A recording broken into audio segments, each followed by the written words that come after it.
Friends, मैं हूं रवि रोनित और आज के इस वीडियो में हम लोग 11th क्लास, जैसा कि ये बुक आप मेरे हाथ में देख पा रहे हैं रेनबो पार्ट 1, तो 11th क्लास के इंग्लिश लिटरेचर का बुक मेरे हाथ में है और आज हम लोग पढ़ेंगे इसके प्रोज सेक्शन से लेसन नंबर 6, जो लेसन है आई पास द डेली टेस्ट। ये लेसन सुनील मनोहर गावस्कर के द्वारा लिखा गया है।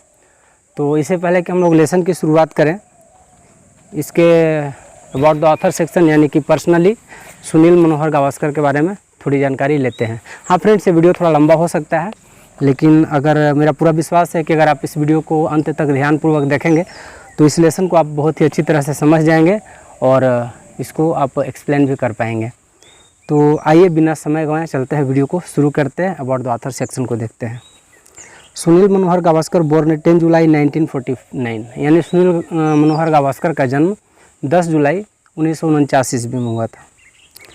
The legendary Indian opening batsman, एक महान भारतीय प्रारंभिक बल्लेबाज है। Is also a renowned TV commentator and prolific writer, यह एक जाने माने टीवी कमेंटेटर और साथ ही साथ एक उन्नत किस्म के लेखक भी हैं, बेहतर लेखक भी हैं।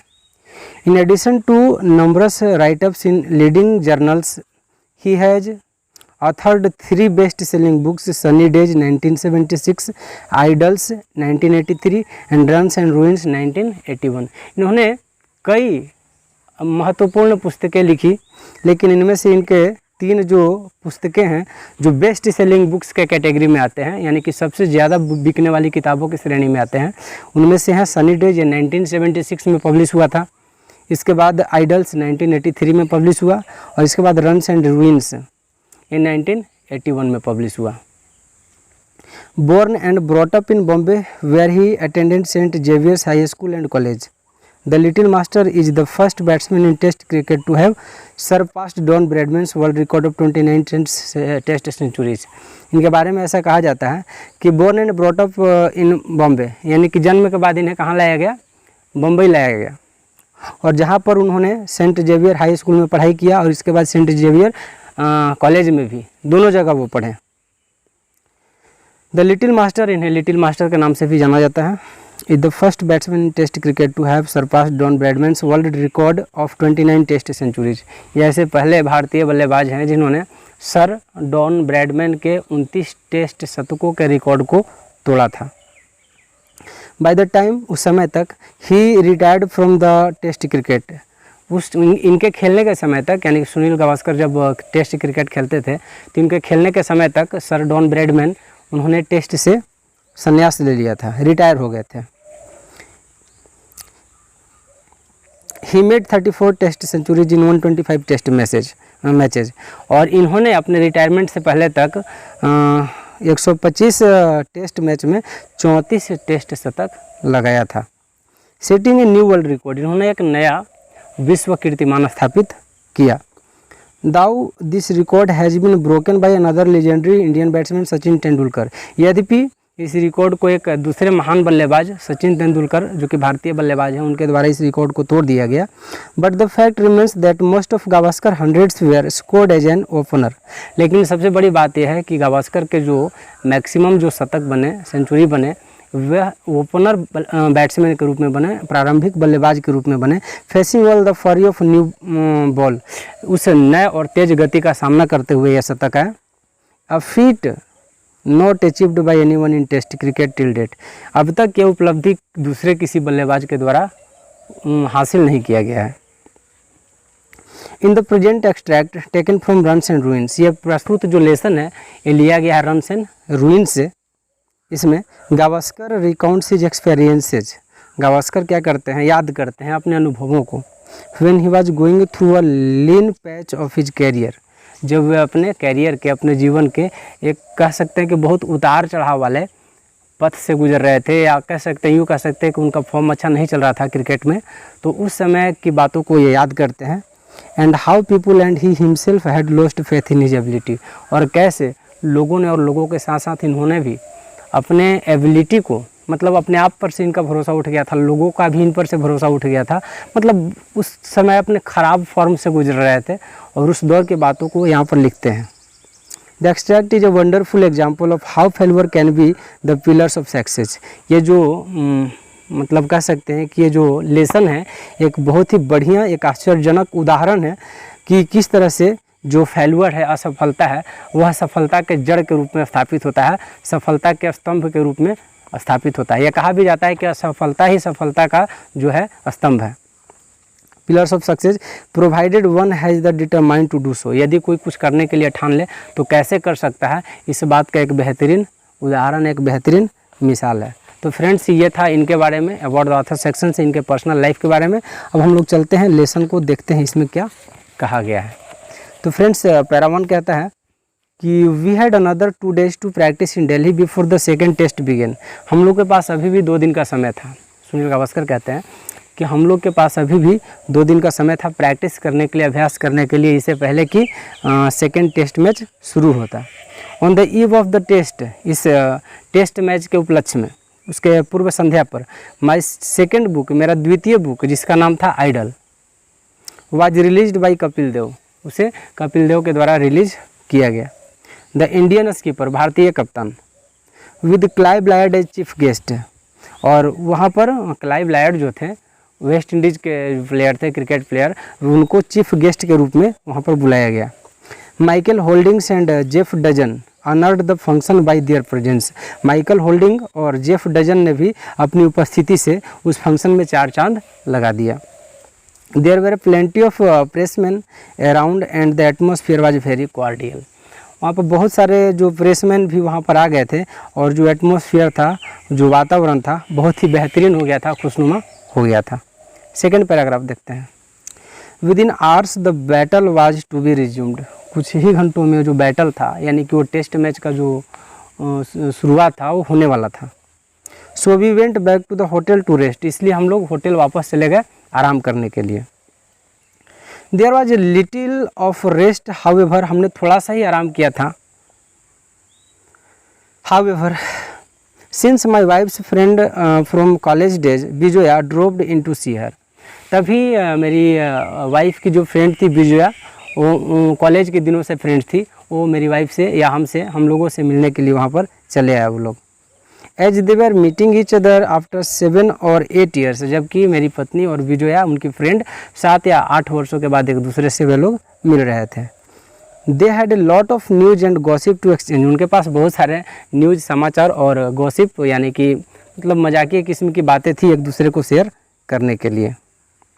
And then during the evening Vijaya's sister and brother dropped in, और इसके बाद उसी शाम में विजया की बहन और उनका भाई भी वहाँ पर आ गए विद देयर स्पाउसेज, अपने जोड़े के साथ, यानी विजया की बहन यानी अपने हस्बैंड के साथ, उनका भाई अपनी वाइफ के साथ भी वहाँ पर आ गए। With the result that there was almost in impromptu party in our little room. इसका रिजल्ट ये हुआ कि हमारे छोटे से कमरे में एक मतलब विदाउट प्लानिंग, एक अकस्मात एक छोटी सी पार्टी का आयोजन हमने कर लिया। This was the first time I missed the privilege of being the captain because a skipper gets a suit and so is able to look after his guests better। और ये जो वही फर्स्ट टाइम था जब हमने captain के बिना, चूँकि गावस्कर जब भी खेलते थे तो कप्तान के साथ खेलते थे और कप्तान की बातों को मानते थे, लेकिन इस छोटे से पार्टी के वे खुद कैप्टन थे और उन्होंने सारी चीज़ों को खुद से क्या किया, मतलब कंट्रोल्ड किया, उस पार्टी को ऑर्गेनाइज किया। Most hotels where we stayed and the local cricket associations were kind enough to give me room to myself। और बहुत सारे ऐसे होटल्स थे या खास करके जो लोकल क्रिकेट एसोसिएशंस के जहाँ पर होटल्स थे वहाँ पर मुझे एक स्पेशल रूम मिल जाता था।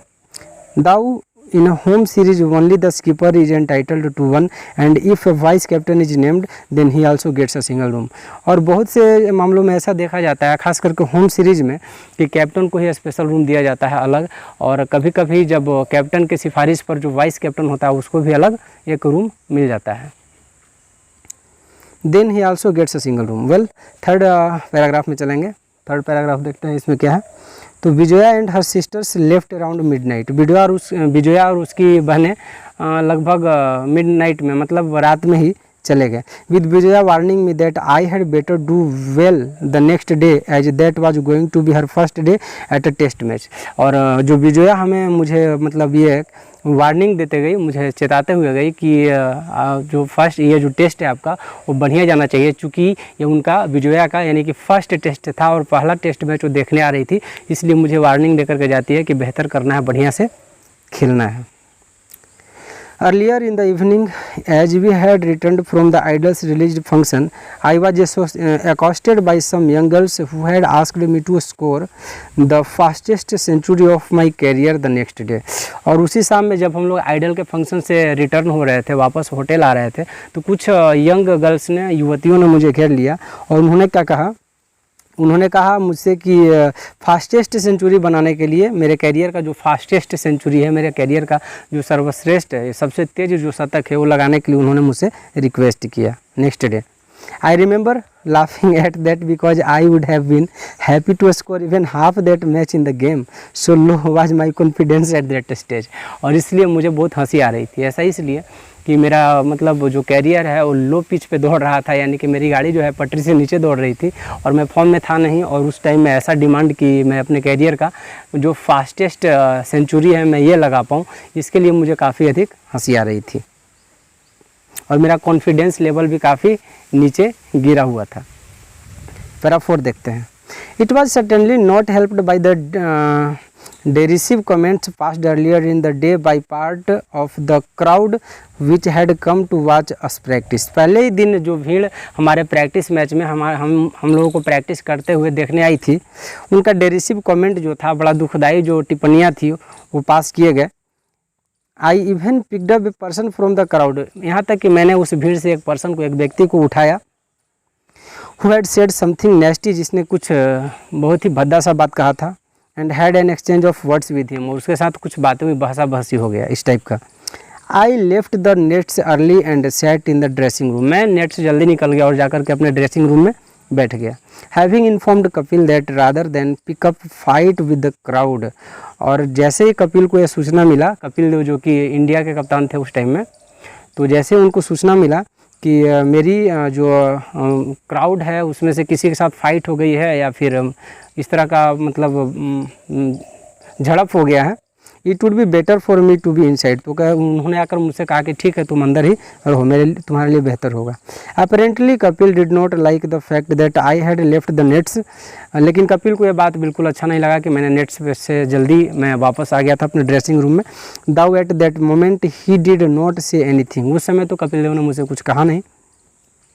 My intention was quite simply to try and keep cool and be relaxed than get upset by the taunts of the crowd. Crowds all over India are basically the same and are particularly adept at kicking a man when he is down. और देखिए भारत में कहीं भी किसी भी जगह पर जब क्रिकेट का मैच हो तो दर्शक उन लोगों को आड़े हाथों लेती है जिनका फॉर्म अच्छा नहीं रहता है या जो लगातार मैचेज में फ्लॉप रह रहे हों, उनको बहुत ही ज़्यादा दर्शक जो है मतलब उन पे कमेंट पास करती है या उनसे चिढ़ जाती है। ऐसा होता है क्योंकि भारत में क्रिकेट का इतना बड़ा क्रेज़ है कि ऐसा होना स्वाभाविक भी है। पैरा 5 में आएंगे। Next morning I woke up earlier than usual, अगले सुबह मैं समय से पहले जगा, जिस टाइम पर मैं जगा करता था उस टाइम से मैं पहले ही जग गया। And saw that a few messages had been shoved under the door along with the newspaper, और मैंने देखा कि समाचार पत्र के साथ, न्यूज़पेपर के साथ कुछ मैसेजेज मेरे लिए छोड़े गए हैं अंदर। A couple of messages meant a lot and so when I went to the ground I was feeling relaxed and completely at ease। तो इसलिए कि जब मैं ग्राउंड पे गया तो मैं बड़ा ही कंफर्टेबल फील कर रहा था। उस तरह के मैसेजेस थे। After our customary warm up exercises, a ritual that is absolutely necessary in today's age of almost non stop international cricket, we went back to our dressing room. और इस तरह से जब हम लोग वापस अपने थोड़े से हल्के फुल्के अभ्यास के बाद जब हम लोग वापस अपने ड्रेसिंग रूम में गए तो the manager was Dilip Sardesai, तो वहाँ के मैनेजर दिलीप सरदेसाई थे। ये जोवियल पर्सन, एक मजाकिया किस्म के व्यक्ति थे। And he was joking with us when Kapil walked in with a huge grin, saying that he had won the toss at last and that we would be batting। और ये मतलब इस बात को काफ़ी हंस रहे थे कि कपिल देव हंसते हुए अंदर आए और उन्होंने कहा कि हम लोग टॉस जीत चुके हैं और पहले बैटिंग करने वाले हैं। अब समझिए कि इनका सुनील गावस्कर का क्या हालात होगा उस टाइम में। चूँकि ओपनिंग ये बैट्समैन थे और इनका फॉर्म अच्छा चल नहीं रहा था, बहुत ज़्यादा क्राउड का भी प्रेशर था और अपने फैमिली मेम्बर्स का या अपने चाहने वाले फ्रेंड्स का भी बहुत ज़्यादा प्रेशर था। और कपिल देव ने टॉस जीत करके पहले बैटिंग के लिए डिसाइड किया था।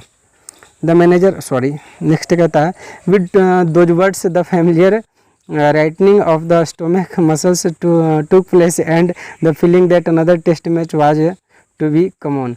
और इस तरह से इन्हीं बातों में मतलब बातों में ऐसा टाइम आ गया कि मतलब सेकेंड टेस्ट मैच जो है अब जस्ट शुरू होने ही वाला था।